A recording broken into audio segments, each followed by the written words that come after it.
Hello students, ये हेलिन online और मैं एमक्यू सर।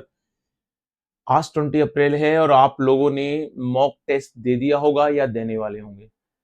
एवरेज ये कहा जा रहा है कि भाई जो अपने नीट एस्पायरेंट है कितने हैं, 22 लाख 23 लाख। अभी तक जो एग्जैक्ट डाटा है उसके आसपास तो यही डाटा है हमारे पास। और आज ये है कि करीब 2 लाख 2.5 लाख लोग मॉक टेस्ट देंगे। आप भी देने गए हैं तो वेरी गुड। अब सवाल यही आता है कि यार ये मॉक टेस्ट कितने दें हम लोग, कब तक दें? ठीक है, अब लास्ट 15 डेज मोटा मोटा हमारे पास बचे हैं। और वो 15 भी नहीं, 14 13 डेज, 14 को तो लेना भी जरूरत नहीं है, 13 डेज मोटे मोटे अपने पास बचे। अब इसमें हम प्लानिंग क्या करें? हम मॉक टेस्ट देते रहे या इसकी कोई प्रॉपर प्लानिंग भी है? तो चलो देखते हैं। सब बच्चों की बात वेरी करता है, लेकिन एक डिस्कशन बहुत जरूरी है। और जितने बच्चों ने भी मॉक टेस्ट दिया है वो या आज देकर आने वाले हैं, या वीडियो आप देख रहे हैं उन्होंने दे दिया है, तो उस मॉक टेस्ट से रिलेटेड कोई सा भी बायोलॉज से रिलेटेड आपकी क्वेरी हो या कोई परेशानी हो तो आप कमेंट बॉक्स में लिख सकते हैं। मैं पूरी कोशिश करूंगा उससे रिलेटेड वीडियो बना दूं और उससे रिलेटेड जो भी प्रॉब्लम है उसको सोल्व करा दूं। बहुत जल्दी आप लोगों के जो मेन टॉपिक है उनके वन शॉट आने वाले हैं। ठीक है, वो 7 डेज की एक प्लानिंग मेरी है कि वन शॉट में दूंगा आप लोगों को, बहुत जल्दी उसको आपको देने वाला हूं ताकि आप लोगों की अच्छी प्लानिंग हो जाए। चलो मॉक टेस्ट पर आते हैं हम लोग। और जिसके लिए हम लोगों ने बात की थी, तो मॉक टेस्ट जो है हम लोगों का,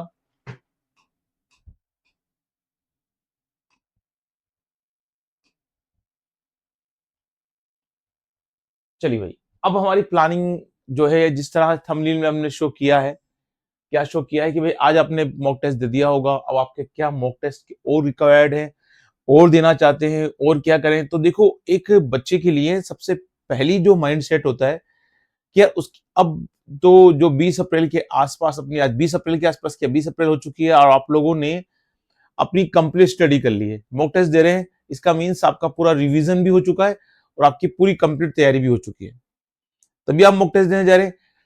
खुद को चेक करने का तरीका, मॉक टेस्ट देने का जो जो रियल में यूजफुल है, वो तब है जब आपकी पूरा प्रॉपर रिवीजन हो चुका हो और आप लोग जैसे आप 4 मई को अपेयर होने वाले हैं वैसे आज 20 अप्रैल को या उससे पहले वाले मॉक टेस्ट में अपेयर हो चुके हैं। अब दो बातें बड़ी इंपॉर्टेंट है कि मॉक टेस्ट हम बार बार क्यों दें, है ना? मॉक टेस्ट हम बार बार क्यों दें? अगर पहले मॉक टेस्ट में हमारे मार्क्स 400 500 या उससे बिलो आ गए, या हमें लगा 650 आए तो थोड़ा सा और तैयारी करनी है, या मान लो 700 आए तो मैं एक दो बार और चेक कर लेता हूं कि मेरे 700 प्लस हर मॉक टेस्ट में आ रहे हैं कि नहीं आ रहे। ठीक है, तो अलग अलग कैटेगरी के बंदे हैं, तो उन्हीं के अकॉर्डिंग अगर हम बात करते हैं टॉपिक से रिलेटेड, तो भाई अलग अलग तरह के बंदे अलग अलग तरह की सोच रखते हैं और उसी के अकॉर्डिंग वो मॉक टेस्ट देते हैं।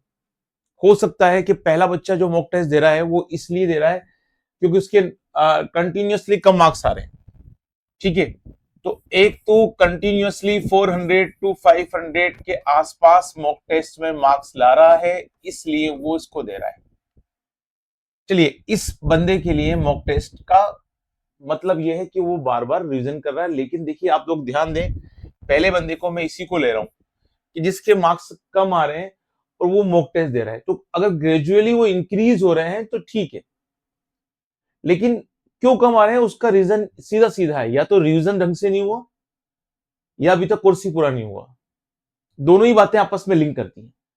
और जो टॉपिक तेरे भाई कमजोर हैं उनको तैयार कर ले, अब उनको तैयार कर ले, ताकि अब क्या हो कि अब कब तक मॉक टेस्ट दोगे आप?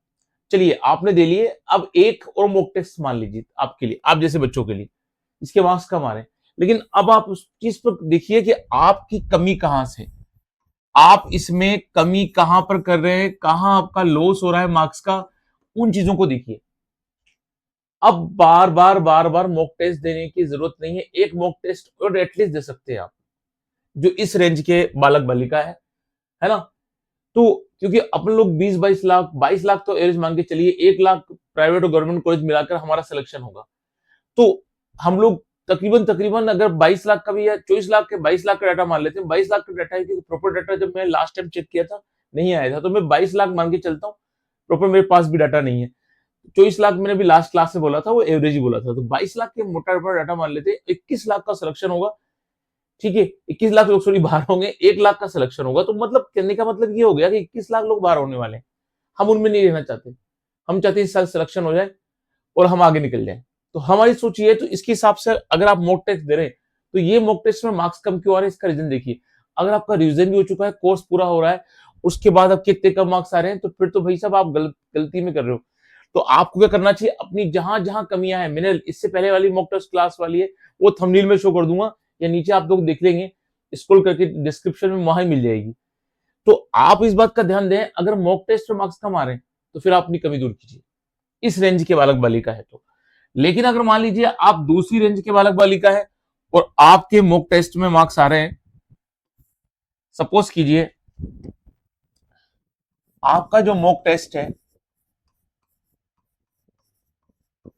उसमें आप मार्क्स ला रहे हैं 600 टू 650, ठीक है, या 650 टू 680 तक, यहां तक पहुंच रहे हैं, ये देखिए अच्छा स्कोर है। तो आपने ग्रेजुअली कितने ही मॉक टेस्ट दे लिए, अब इससे आगे आपका नहीं बढ़ रहा, आपको ये लग रहा है कांस्टेंट यही चल रहा है आपके 2-3 मॉक टेस्ट में, अब आप मॉक टेस्ट मत दीजिए, मत दीजिए। अब आप एक काम कीजिए, इतने आने के बाद कहां मार्क्स जा रहे हैं ये तो मालूम होगा आपको, क्योंकि आप एग्जाम दे रहे हैं बाद में चेक तो करती हैं ना आप, तो कहां मार्क्स जा रहे हैं उस कमी को आप एक बार देख लें कि मार्क्स आपके कहां जा रहे हैं, क्लियर।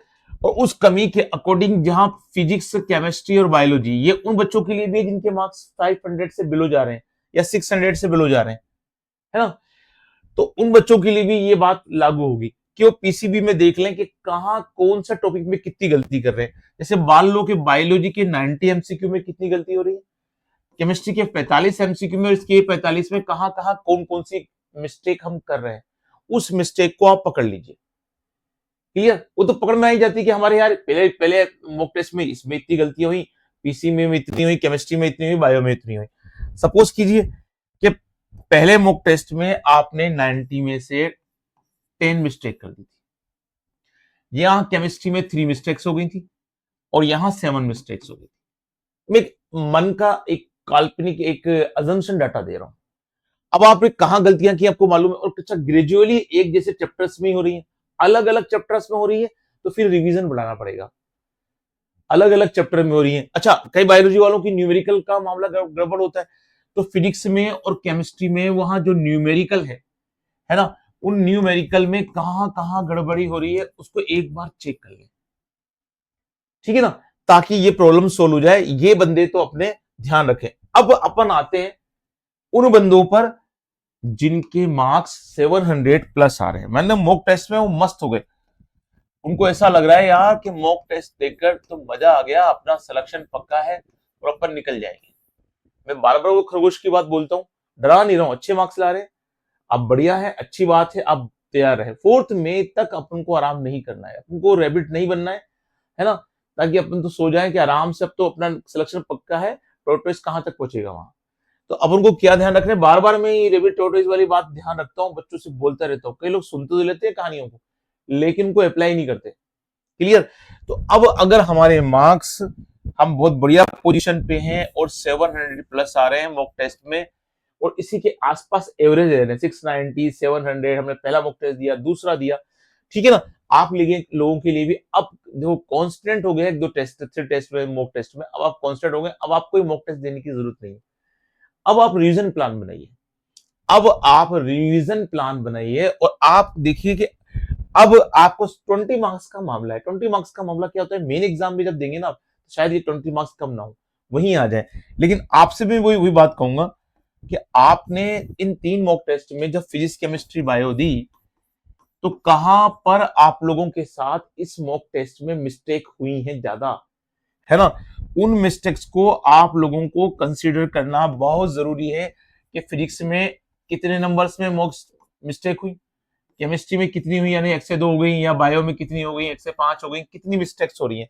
ऐसे भी देखो, आप जानते हो अगर आप 700 के आसपास ला रहे हैं तो 5 मिस्टेक के आसपास ही आपकी होंगी, अगर आप और बढ़ा देते हैं तो 6-7 मिस्टेक, 7 मिस्टेक, 8 मिस्टेक हो गई, तो आप 700 से थोड़ा नीचे आ गए होंगे, है ना। लेकिन ये मिस्टेक्स जो हो रही हैं बच्चों आप लोगों से, वो पकड़ में आ जाना चाहिए। अब ये तो आप लोगों को अपने क्राइटेरिया के अकॉर्डिंग हर बच्चे में वेरी करेगा कि वो कितनी मिस्टेक कर रहा है। तो मतलब कहने का ये हो गया बच्चों कि जो आपने मॉक टेस्ट दिया उसने आपने उससे क्या किया, अपने अपने मॉक टेस्ट से एक बात फाइनल हो गई कि जिसके मार्क्स 500 से नीचे आ रहे हैं वो मॉक टेस्ट दे ले 20 अप्रैल के बाद तक। अब मत देना यार, जो आज लेकर आए हैं वो तो अच्छी बात है, और मॉक टेस्ट में कोई भी आपको दिक्कत आ रही है तो आराम से उसको कमेंट बॉक्स पे लिख दीजिए, और अभी भी कोई समस्या उससे संबंधित है मुझे बता दीजिए। अभी भी दिन नहीं बिगड़ा, अभी कुछ बिगड़ा नहीं है ना, अभी सब कुछ अपने पास है, अपने हाथ में। 12 दिन 13 दिन कम नहीं होते, अपने पढ़ाई पूरी कर रखी है, थोड़ी सी प्लानिंग में गलती है, उस प्लानिंग को करेक्ट कर लेंगे, मजा आ जाएगा। तो 500 से कम आ रहे हैं तो अब आप एक या दो मॉक टेस्ट और दे सकते हैं, अगर कोई कोचिंग ले रही है, कोई आपकी कोई इंस्टीट्यूट ले रहा है तो ठीक है। तो पहली चीज तो ये होगी। लेकिन अगर आप दूसरी रेंज में है, और दूसरी रेंज में क्या है कि आपके मार्क्स आ रहे हैं 500 टू 600, तो मेरी नजर में आपको ही मॉक टेस्ट दे लेना चाहिए। इन दोनों के लिए तो मैं बोल रहा हूं कि आने वाले मॉक टेस्ट दे लें। क्लियर? क्योंकि अभी कहीं ना कहीं प्रैक्टिस की आपको जरूरत है। ठीक है, चलो अब आते हैं तीसरी कैटेगरी में। अगर आपके मार्क्स 600 या 650 है ना, या 680 तक की रेंज पर पहुंच रहे हैं। क्लियर? तो यानी आप यहां तक पहुंच रहे हैं, इसका मतलब यह है कि अब मिस्टेक्स हो रही हैं, सिली मिस्टेक्स फिजिक्स, केमिस्ट्री और बायो में, तो उन मिस्टेक्स को आइडेंटिफाई कर लीजिए और उन चैप्टर्स को रिवाइज कर लीजिए और उन पर एक बार काम करके इस कमी को दूर कीजिए, ताकि मेन एग्जाम में आपके कांस्टेंट मार्क्स कितने हों, 680 से 700 के बीच में, या 650 से 700 के बीच में हो, तो भी कोई दिक्कत नहीं आएगी। और सबसे जो सुपर हीरो हैं वो 700 प्लस ला रहे हैं, वो तो ध्यान रखेंगे कि अब उनको भी मॉक टेस्ट नहीं देना है और उनको वापस रिवाइज करना है अपने एक प्लान से। अब वो रिवीजन प्लान क्या होगा, उसके लिए मैं एक नई क्लास लाऊंगा, लंबी लंबी चली जाएगी क्लास, कोई मतलब नहीं है। अभी आप एनर्जी के साथ आए तो भाई आप बस इतना सा ध्यान रख लें, इस क्लास में इतनी सी बात कर लेता हूं मैं कि आप लोगों का जो भी प्लान है, रिवीजन प्लान जो है, एक प्रॉपर रिवीजन प्लान बना ले आपके बचे हुए दिनों के हिसाब से। क्लियर? अब बचे हुए दिन कितने हैं अपने, जो 12-13 डेज हैं, अगर 20 अप्रैल है तो आज के दिन को भी थोड़ा बहुत काउंट कीजिए, क्योंकि बहुत सही टाइम चल रहा है। बस एक बात ध्यान रखिएगा कि 6 और का स्लीपिंग नैप जरूर लेना, अगर सोएंगे नहीं तो आप मेन एग्जाम में इतनी सारी नींद इकट्ठी कर लेंगे, वो मेन एग्जाम मामला गड़बड़ हो जाएगा।